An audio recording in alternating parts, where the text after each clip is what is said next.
So I've been absolutely obsessed with these Ghost Sour Patch Kids energy drinks.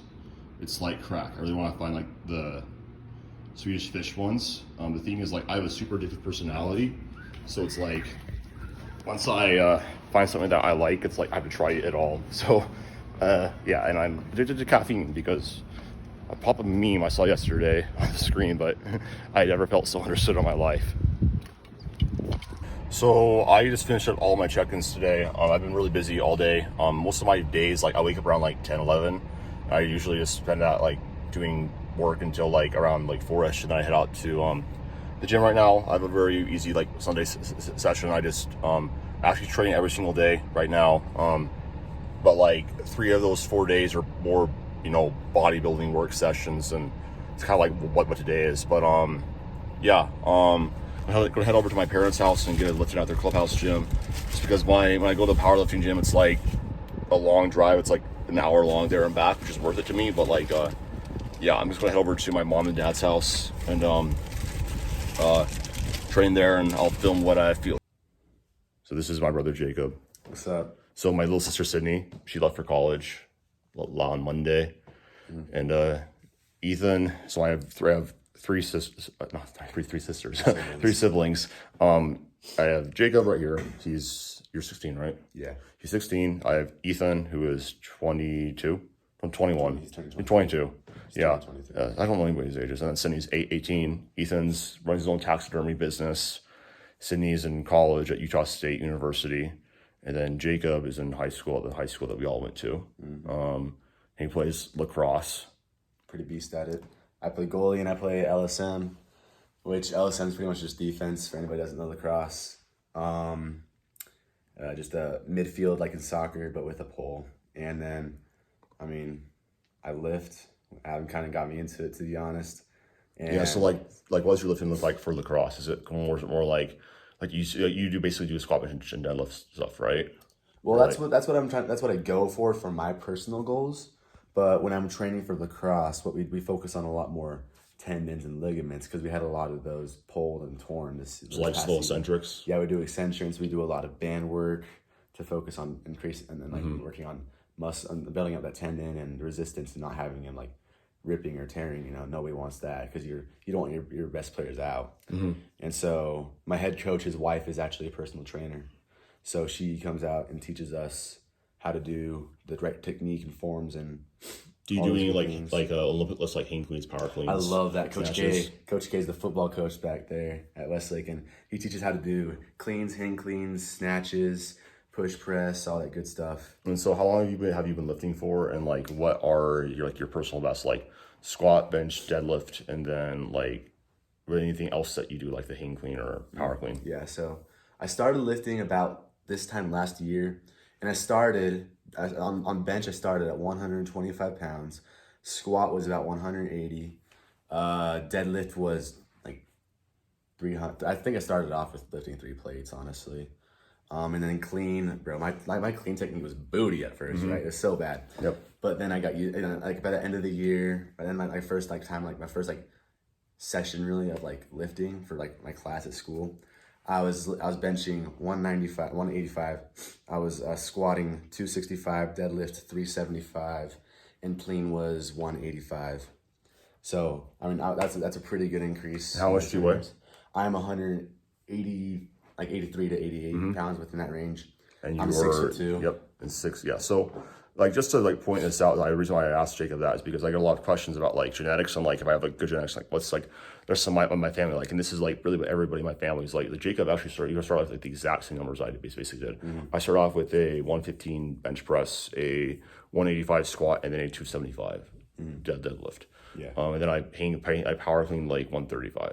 Yeah. And like that was like around like when I was like 135 pounds. Yeah. So it was a little bit different. You were like 160. I was when I first started lifting, I put on a lot of weight this summer, bro. So you're like 150. Right. So So the natural steroid cycle is all on. So all that trend. And then my freshman year, I was 135 pounds. And in my sophomore year, I was 175. Yeah. And now I'm 183 to 80. And like, what does your diet look like? I eat whatever I want, bro. It's So how like walk us so- through like a full day of eating. Like full what do day you of usually eating, I eat? wake up- Like on a school day, not the weekends. The weekends are different. So school day, I get up and I have a bowl or two of honey bunches of oats just because I don't want to make food in the morning because school. I don't make food either. Yeah, I don't make food in the morning just because it takes too much time, bro. I want sleep. And then lunch, bro, I go to Costco, right? We have a Costco down the street from our high school, $3.77 for a pizza and hot dog. Like, shout out Costco And you right got there. and you got a soda with that. Yeah, soda. And so, not the best diet. You get a little bit of belly, but no, not really. And then lunch, and then dinner. Whatever my mom makes, honestly. I'm a little fat, but not really. It's whatever mom makes me, or I go out and go to my friend's house, bro. So like, my friends are Mexican, Tongan, Argentinian, right? Yeah, so I good get food. A big variety of foods. It's pretty high. Yeah, like to go like sister. What's her name? Baguette. Oh, bro, BB makes the best food, best tacos. And then like Yeah, she's like this really like eccentric like. She's from Mexico. She's from Mexico. Okay, yeah, so yeah. And then like my buddy's dad, he's Tongan, makes the best pork you've ever had. Yeah, Will's dad, bro. Yeah. He Dude, smokes Tongans like when I was playing football, like all the Tongan like moms, like man, they fed us well. Oh yeah, it's So, pretty high. We have like- we have Tongans and Samoans. I'm on the cross team, bro. Yep. Make the best. Yeah, so like in Utah, it's like Mexicans and Tongans are like, pretty much. and then there's like there's no black like people. so it's like which one black person in like your high school. I think there's like 3 people in my grade that are black. Yeah, But then And they have everybody a else ton is of- white. You have a ton of Latinos and white people, and you have plenty of Polynesians. Tongans. Yeah. And so you have like whatever mom and dad gives you, which is usually like some sort of like chicken rice meal and like vegetables and Yeah. then like you usually have like is that basically all that you eat, or you have like something else after? I usually just like we have leftovers from dinner, and then I kind of just clean those up at like 9 o'clock at night. So like you eat like 4 times a day. Depends on it's like on a regular day, but then when I'm in season, it's different, bro. Yeah, and then Like, you're when I'm in then you're season, just I'm grazing. I'm eating tons and Yeah, tons. so like this is just like for all the like the kids though that are like I do work with a lot of kids that are around like your age. And you know really the thing is like just eat a lot because Jacob's growing. He stays pretty lean. Like he's not like shredded, but you really shouldn't be worried about being shredded until I'm you're not older. worried, bro. And like just focus on getting big and strong and having fun in the gym. You know, like play some sort of sport and whatnot. But yeah, so that's Jacob. Yeah. And then he's going to be playing some That's Adam. Apex after. Pretty much, bro. So yeah, that's I'm yeah. the better brother. Trust me. The best son. He actually is. Like Jacob's like the one that has not caused my mom and dad any grief. Every other one of us, it was not great. Basically. But we'll see. You have 2 years to mess it up. Yeah, and I got a car now. And our sister has crashed 4 times. City's crashed 4 times. Yeah. So yeah, we're waiting In for that 2 to years get of fixed. driving. She's a good driver. She's great. We're Such a good driver. super safe.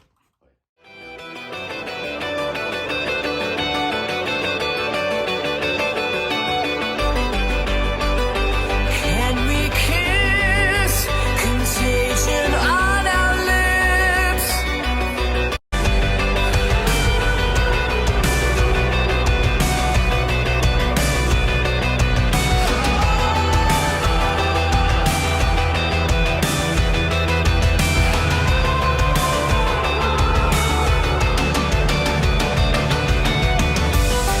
You and me throw caution to the wind, and I will risk everything just to feel the warmth and the voltage of your skin. If this is my last day on earth, I just want to be with you. You are all.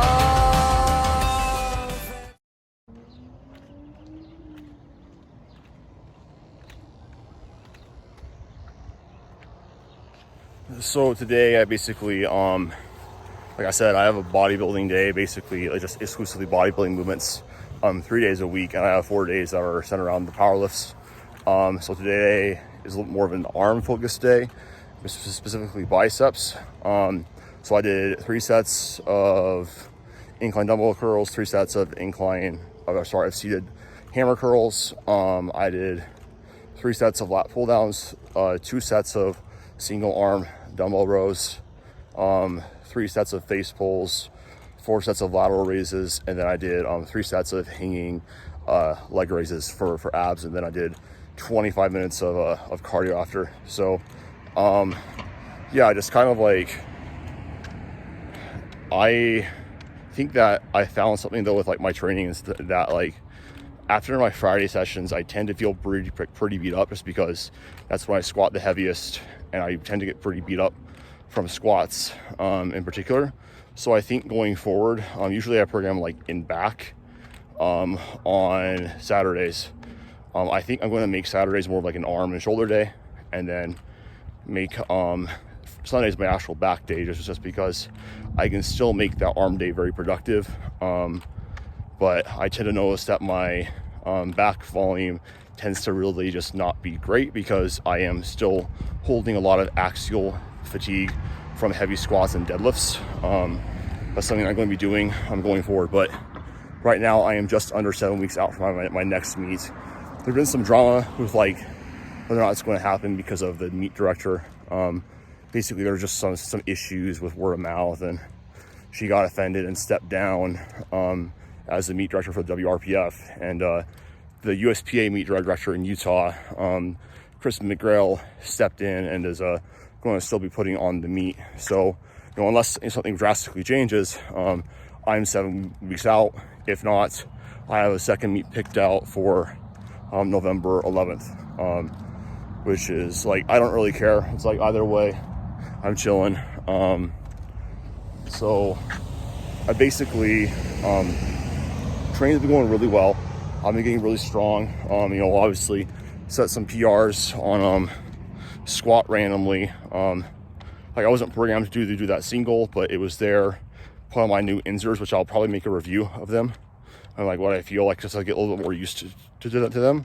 They definitely have a lot more support than SBDs, but overall, the training's been going well. I've been setting some PRs, you know, obviously, but I am noticing that I'm starting to get pretty excessively fatigued, to the point where like I'm just always overlappingly sore. I always feel pretty beat up, pretty tired, and you know, I have been pushing a little bit more training volume than I have in the past, and you know, I seem to kind of get in this cycle of sometimes I do like to get overly ambitious, and I'm like, oh, I'll do more volumes, I feel great, and I'm not beat up, and I'm kind of used to feeling beat up. And then I kind of reach this point where it's like diminishing returns, and I'm not really getting better. I'm like fighting to keep my head above water. And the worst thing that can happen is that I don't get on top of this. So one of 2 things happen: is I get hurt, which is the worst thing. Second worst thing is I get non-functionally overreached going into my meet, and I just can't get better, because meet prep basically should accomplish 2 things in my opinion. It should, one, obviously enhance, you know, you getting stronger, and, you know, diminish, and then, you know, good fatigue management going into the meet to, you know, actually maximize that peak strength, which is obviously volume management, proper programming, diet, nutrition. But second thing is, like, you want to feel confident, like you want to feel good. It's really it's a really big mental stressor if you are feeling like crap, like all the time going into training. You have to constantly grind your reps. That's just not it's not fun. So I'm trying to back off a little bit, and just get like back in control, like back in like the driver's seat of like more of a sustainable training volume, and intensity. So yeah, that's kind of where I'm at right now. Body weight's been really stubborn. I've been having to eat a lot. Like I'm eating anywhere between like 4,700 to 5,000 calories a day right now, depending upon like how active I am, and hunger levels and stuff like that. I do seem to be slowly gaining weight now, finally, about half a pound. I saw 190 3 times this week, and my whole thing is like, I don't want to see like the 180s on this scale like really ever again. Yeah, I talked about this like on the podcast I did with Brian Miner, so check that out. But basically my whole thing with nutrition as a powerlifter is, you know, moving up a weight class, it's supposed to enhance your performance. And like, it's not just about, you know, putting on weight as fast as possible. You want to have your performance go up with that. So, you know, I just trying to bias a little bit more towards like eating enough. So for example, if I think that my maintenance calories for the day are, you know, 4,500 or whatever, or 4,600, I'll try to have like an extra 100 to 200 calories on top of that, depending upon how I'm feeling, recovery, all that stuff, and just bias more towards eating like plenty, instead of sometimes I like get in this mindset of like eating like just at or slightly under, which is good for staying lean, but not good for trying to maximize muscle growth. But in the past year, I really went from like 180 to 190, about the same level of leanness, if not a little bit leaner. So I'm pretty happy, like just chilling. Like I'm looking like pretty fucking like unreal right now. So like I'm happy with how I look, and strength's going up. But I'm a lanky boy. I have a lot of room to grow. All right, so I wanted to make a quick voiceover going over on this past week's training, how I'm feeling, and some sort of changes I'm going to be making going forward. So first off, every single day this week when I was training, I was pretty sore when I was coming in. But so I really had no idea how things were going to go. But bench is still consistently going up on this one day. Top triple at 308 at RPE 8, which is a little bit heavier than I wanted it to be, but it was fine. Then I did some down sets with 253. I usually am trying to keep my down sets to as minimal bar speed slowdown as possible, and I'm trying to also apply that to my top sets as much as I possibly can, because in the way that my coach programs for me is it's basically on squat and on deadlift, it's 5 to 8 RPE. This is with top sets and with down sets, and then with bench press, it's 6 to 9. And this is just has to do with the research on fatigability relative to the stimulus. Basically, above an RPE 8 on squat and deadlift is disproportionately fatiguing relative to the strength and muscle mass stimulus. And same thing with basically bench press. But on these squats, I'm not really happy with the depth. I want to sink depth 100%. I don't want to get in this habit of like, you know, having slightly high squats and having those project out to higher numbers and have, you know, not appropriate expectations for meet day. Like these aren't like I wouldn't call a lot of these high, but I would say they're probably like borderline, and I want them to be like unquestionable. For those of you who are unfamiliar with powerlifting rules, the hip crease has to be below the knee. And so I think that this next week, or maybe even just for like the rest of the block, I'm just going to work on making this same ascending set progression look better and feel better and just get easier. I was also really sore on this day, so that had another thing to do with it. But regardless, like that's not really an excuse. That's like when you should auto-regulate. But you know, I got kind of stubborn. So I'm trying to really make sure that I start doing that in my training, just so I can actually start recovering a little bit better. Because one of the things that I even forget about is like the difference between like a 650 for 2 or something like that, and like, you know, at RPE 9 versus 600 for 2 at RPE 5. The only difference is like you just try hard at 650 for 2. It's like the same like estimated one rep max. And so instead of just like chasing bar load, you should be chasing that, you know, estimated 1 rep max going up in those ability PRs and really just staying in the pocket. So that's something I want to try doing going forward, because I am noticing I'm being excessively fatigued and sore. And obviously, you know, I haven't really been eating exactly enough recently. I'm getting better at it though, with scale weight, you know, starting to bump up. But I don't want to be into this point where I'm non-functionally overreached, like I said in that clip before this, and I don't get better going into my meet. I'm just holding on for dear life. That's usually also when you start to get hurt, is when you're non-functionally overreached. But close grip bench press moving pretty well. I really like this one. And for me, having variations in grip width is really, really important. Just to keep my pec happy and my shoulders happy on bench press. So overall, like things are not bad. Like I said, this was the day when I wasn't really planning. I went up to a 518 squat PR. These were with the insers, and I felt really strong with them on. Like I think with the SBDs, I wouldn't even be able to get like 4 reds, but I felt strong enough with these insers. So it's, you know, just really kind of interesting how that works. But yeah, you know, it's currently 7 weeks out. We're gonna have to see like how things go from here. But that's sort of the update right now with my training. I'm getting stronger. Like I'm hitting heavy singles consistently twice a week with 640 plus, which is something I've never been able to do. Especially after squats. So these are definitely trending in the right direction. Just gotta get right back in the pocket and reel myself in a little bit more. So that's basically my commentary on this.